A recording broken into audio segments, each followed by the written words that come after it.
гражданин Республики Казахстан, житель города Астана. По образованию юрист. С 2009 года практикую ислам. В силу, значит, такого своей работы, хотя не являюсь правозащитником или адвокатом, ко мне обращались часто по вопросам нарушения прав, в том числе религиозных. Часто видел я это нарушение статьи 14, статьи 19 Конституции Республики Казахстан.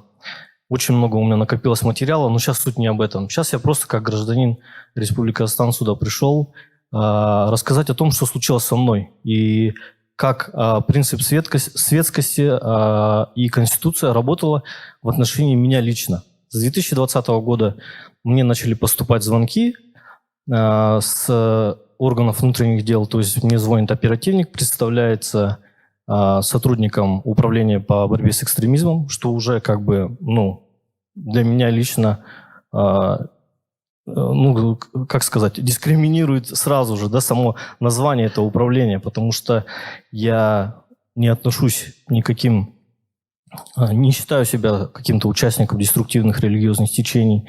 Кроме того, я не привлекался никогда ни к уголовной, ни к административной ответственности, не состою ни на каких учетах.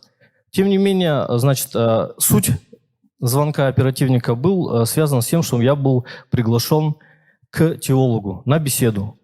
Чем вызвана эта беседа? Объясняют спецоперациями Джусан, значит, поездками наших граждан в Сирию, и прочими вот этими вещами. Я говорю, а как я вообще связан с Джусаном? Как я вообще, почему именно мне решили вы позвонить? Почему? Кому вы звоните вообще? Говорят, да, мы проводим такие мероприятия, мы всем звоним. Я говорю, вы звоните всем гражданам Казахстана? Как это вообще, как это работает? Как вы взяли мои личные анкетные данные? Почему вы позвонили? И этот разговор мною записан. Я это никуда не публиковал. Я решил обратиться напрямую к этим органам, которые присутствовали. Это был органы внутренних дел, департамент полиции города Астана и управление по делам религии. Лично к гражданину господину Альмуханову обращался. Господин Альмуханов вообще даже не удосужился мне ответить. Просто отписка. Это было в 2020 году. Все документы у меня здесь с собой. Я потом раздам, чтобы сейчас времени не занимать. После этого в 2021 году опять повторился звонок. В 2022 опять меня вызывают. Уже мотивируя это тем, что произошли события кантарские, январские события. Они тоже. Я решил поехать в Центр по исследованию по делам религии. И те же самые вопросы, как сказать, беседа закончилась, можно сказать, тем, что я просто проводил ликбез по конституционному праву оперативнику этого управления по делам религии, по борьбе с экстремизмом, и теологу этого центра. Поэтому у меня вопрос, как принцип светскости, о котором господин Альмуханов, вы неоднократно сегодня говорили, как он вообще и почему он не работает в отношении меня лично. Как Зарина сказала про Руфию, мою землячку, то есть что я сделал не так, что мне нужно сделать, чтобы мне никто не звонил, мою семью никто не тревожил, и поэтому я опять же повторюсь, я не как представитель какого-то муслим-комьюнити здесь пришел. Я пришел просто как гражданин Казахстана, который имеет те же самые права, те же самые конституционные обязанности, как и все присутствующие. Спасибо большое. Если другие спикеры тоже присоединятся, я буду очень рад. Спасибо большое. Онда біз Нұрдәулет мырзадан бастайық жауапты. Қалғандарыңыз, егер қосарларыңыз бар болса. Жалпы управление по борьбе с экстремизмом, департамент полициядан тағы да звоноктар бар ма келгенде? Қолдарыңыз көтеріңіздерші. Олжас мырза, тек қана сізге келген ғой звонокта. Қалған қазақстандықтар мына жерде отырған ешқайсысына келмеген да. Енді өзіңіз қалай ойлайсыз? Жоқ, өзіңіз қараңыз, мына жерде қанша 50 адам болып отыр, ешқайсысына звонок келген жоқ, бірақ сіздің ағаңыз звонок. Өзіңіз қалай ойлайсыз? Білмейсіз. Не себептен? Қараңыз, енді Олжас мырза, сіздің мен сұрағыңызды тыңдадым, енді сіздің мені тыңдаңыз. Бұл жерде өзі департаменттің барына, департамент полицияның управлениесі. Управление чего? По борьбе с экстремизмом. Оның несі? Алгоритм бар өзінің. Внутреннее положениесі бар. Сол положениеға алгоритмға байланысты жұмыс жасайды. оның мен ішкі тәртіптерін мен сізге айта алмаймын. Олар қалай жұмыс жасайтынын естіп барлықтан. Бұл жерде сіздің өзіңіздің, адам айтады, бір қателік жасасаң, өзіңнен іздеу керексің. Сол себептен де сіз өзіңіздің айналаңыздағы және де өзіңіздің іс-әрекетіңізді келгілі бір кез келген жамағатпен, болмаса кез келген бір ортамен отырған кезде өзіңіздің іс-әрекетіңізді қарау керексіз. Түсінесіз ба? Бұл сонда газлайтинг болмай ма, сұрақ қойып отырған адамнан? Жоқ, дискриминировать емес. Сіз айтып отыр, ол жерде бүкіл қаншама адам отыр, бірақ ешкім шақырған жоқ, бірақ сіз шақырды. В том-то и дело, в том-то и дело. Түсінесіз ба? Қазір мен сізге айтайын, мысал ретінде мен сізге бір нәрсе айтайын.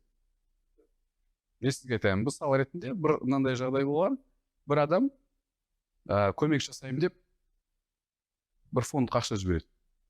Ол фонд, мен сізге айтайын, бір террористический организацияны финансировать еткен фонд екен. Содан кейін адамды шақырса, кімге жіберді дейді? Мен көмек жасау үшін жібердім дейді. Мысал ретінде. Сол себептен де сіздің іс-әрекетіңіз мысал айтқанда қандай да бір моменттерде, мен заңға қайшы деп жатқан жоқ, қандай да бір моменттерде өрескел болғандықтан, содан кейін сізді шақырған. Егінді қараңыз, программа бар, госпрограмма бар, по экстремизм, терроризм деген бар. Доступно, барлықтарыңыз ашып оқысаңыз болады, интернетте бар. Госпрограмманың аясында кез келген, яғни предварительный сұхбат, сізді бір қылмыстық, болмаса бір әкімшілік, ешқандай бір не тартып жатқан жоқ, жалпы сіздің көз қарасыңызбен қоршаған ортаңызға байланысты әрекет жасады. Дұрыс қой. Аяқ қолыңызды байлап, бір қандай алып кеткен жоқ қой.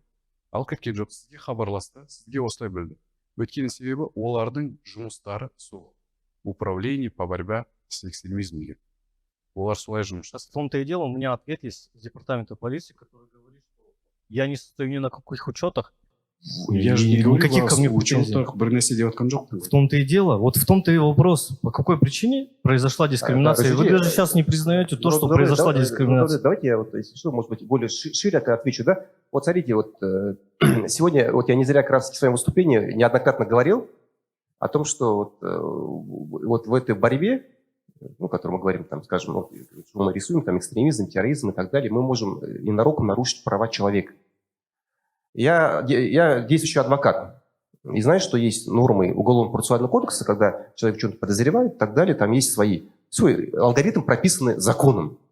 Когда предъявляется там в качестве подозреваемого, является там обвиняемым и так далее. Все остальное, все, что происходит, это нарушение прав человека. Я даже не вас имею в виду сейчас напрямую, да? Все остальное это нарушение прав человека. Вот сегодня, допустим, слушая ваш ответ, да, я, конечно, может, деликатно скажу, но мне было достаточно неудобно слушать ваш ответ вот этому человеку, потому что это человек, который сейчас пришел, и мы так с подозрением говорим, слушай, а вот ваше окружение, а вот вы чем занимались и так далее. Но мне было неудобно находиться в аудитории и вот это все слышать на самом деле. Я полагаю, что это неправильный ответ вот в данном случае на тот вопрос, который человек задал. Есть понятие презумпции невиновности, в конце концов, да, и я думаю, что если бы действительно какой-то был кейс или была какая-то доказательственная база в отношении конкретного человека, то этот человек, если в этом зале не находился бы, это однозначно. И я каждый раз, когда отвечаю на вопросы, вот на такой деликатной теме, я всегда говорю, я начинаю, говорю, отвечать, а там уже докладывают то, что я говорю. Я вот недавно приехал с Европы, я был во Франции, и вы знаете, что очень много мигрантов. И в том числе людей, переехавшие из Сирии, из африканских стран, у которых, как говорится, государственная идеология – это ислам.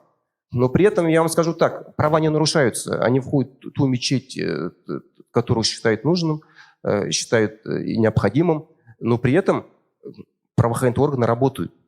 Но работают деликатно, у них есть своя база, и об этом вы никогда не узнаете, что, может быть, даже вы в разработке находитесь. Вот я буду говорить таким вам юридическим сленгом, языком.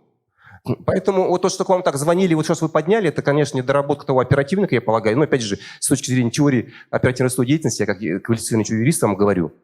Поэтому, уважаемые друзья, вот это как раз тот самый пример того, что в борьбе с религиозным экстремизмом, с теми террористическими актами, которые были в стране, я это прекрасно понимаю, это очень страшно. Мы не должны вот в этих гущах событий устраивать охоту на ведьм. Говорить, что вот они это виноваты. Мы знаем, что некоторые религиозные течения, которые у нас запрещены, они являются государственной идеологией в других странах, и они при этом живут великолепно, и никто там не взрывается. Следовательно, вопрос в другом. Если ваши граждане уезжают в другую страну, это вопрос ухудшения социально-экономической ситуации в стране. Вопрос в том, что качество образования другое, воспитательная функция не так выполняется в школах, там, в вузах и так далее. Это вопрос другой, который в том числе привел вот к тому, что вы увидели, и что человек выехал в горячей точке, там находится. Ну, если будем говорить более широко. Поэтому это должна быть единая государственная политика, но без перегибания палок. Я вот всегда привожу пример. 13-й год Верховный муфти говорит следующее. Вот я вам сейчас приведу пример. Вот давайте, время по минуту на это, может, уйдет. Несколько недель назад меня пригласил Нурсултан Назарбаев, президент нашей страны. Я сказал, 13 лет проходит, я хочу перейти на научную работу. Я понимаю, вы оттуда пришли и хотите вернуться. Да, я хочу вернуться. Я очень соскучился по научной работе. Это говорит Верховный муфти, который уходит с своей работы. Не напоминает ли вам это диалог двух государственных чиновников?